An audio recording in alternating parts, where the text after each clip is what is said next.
Mercredi 14 mai 2025, mesdames et messieurs, bonjour et bienvenue à ce bulletin d'information.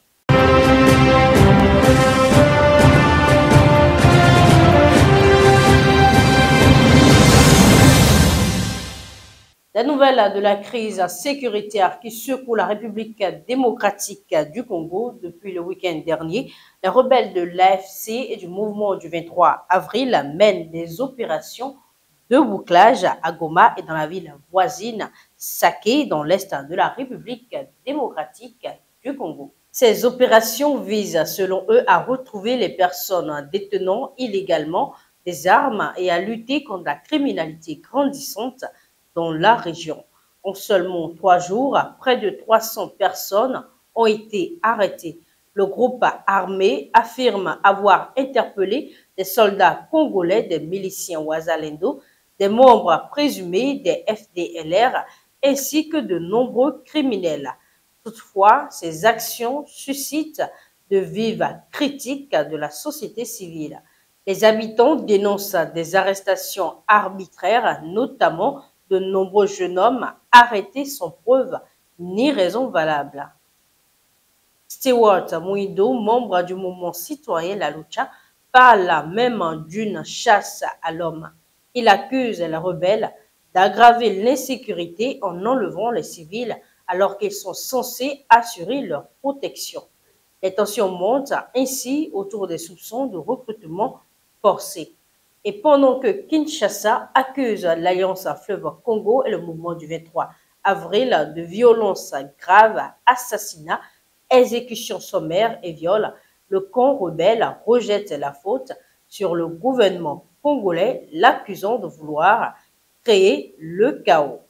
Les autorités mises en place par les rebelles à Goma affirment avoir récupéré plus de 1700 armes depuis leur prise de contrôle de la ville en janvier, dont plus de 300 ces derniers jours. Et puis, lors de l'Africa CEO Forum à Abidjan le 12 mai dernier, le Premier ministre guinéen Amadou Ouriba a confirmé la tenue du référendum constitutionnel le 21 septembre, suivi des élections présidentielles et législatives en décembre de la même année. Ces échéances s'inscrivent dans le cadre d'une refondation de l'État actuellement soutenue par une opération d'enrôlement de la population sur les fichiers d'état civil et électoral. Sur le plan économique, il a mis en avant le projet stratégique de la mine de fer de Simandou, annonçant l'arrivée du premier train au port de Morbaya pour le 25 novembre. Il a également promis que les problèmes énergétiques seraient résolus dans l'année, allant jusqu'à envisager l'exportation d'électricité si la production dépasse les besoins nationaux.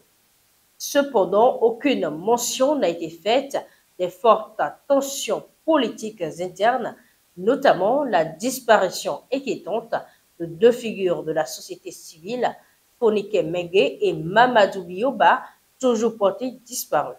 Et enfin, crise dans la bande de Gaza, l'ONU interpelle sur l'inaction face à une catastrophe humanitaire. Lors d'une réunion au Conseil de sécurité de l'ONU à New York, Tom Fletcher, responsable humanitaire des Nations Unies, a vivement critiqué l'inaction de la communauté internationale face à la situation dramatique à Gaza. Depuis plus de 10 semaines, aucune aide, ni nourriture, ni médicaments n'a pu entrer dans le territoire palestinien malgré plusieurs tentatives de négociation avec l'Israël. Pour la première fois, un haut responsable onusien évoque publiquement le risque de génocide, dénonçant des conditions de vie imposées aux civils qu'il juge délibérément inhumaines. Tom Fletcher a exhorté les membres du Conseil à ne pas attendre les décisions de la Cour internationale de justice pour agir. Je cite, « Allez-vous agir de façon décisive pour empêcher un génocide ? Israël impose délibérément et sans la moindre gêne des conditions inhumaines aux civils du territoire palestinien occupé », a-t-il lancé. Il a décrit une situation insoutenable avec des hôpitaux détruits, des enfants gravement brûlés, des malades sans soins et une famine touchant plus de 70 000 enfants. L'eau potable est presque inexistante.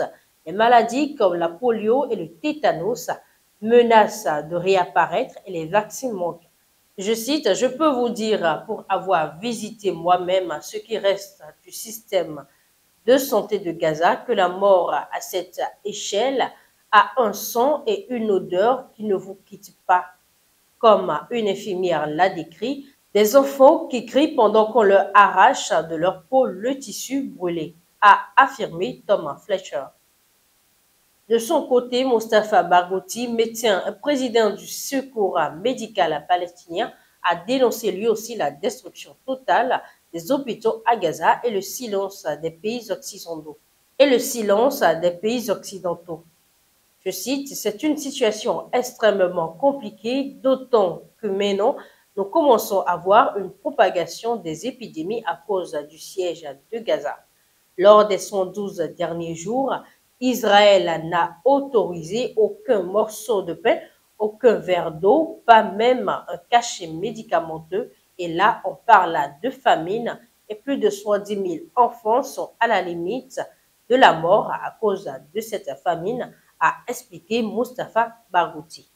Il a exprimé sa profonde déception face à ce qu'il perçoit comme un double standard. Les valeurs de démocratie et de droits humains qu'on lui a enseignées ne sont plus appliquées. Je suis personnellement traumatisé parce que j'ai cru les pays occidentaux quand ils disaient qu'ils défendaient la démocratie, les droits de l'homme, le droit international humanitaire. Où sont-ils? Est-ce que le droit international existe encore? Ce qui se passe à Gaza, ce double standard, est extrêmement dangereux car cela pourrait finir par se répercuter chez tous et partout dans le monde, conclut-il. Ce sera tout pour cette première session de la journée. Merci de nous avoir suivis. Agréable suite de journée à tous.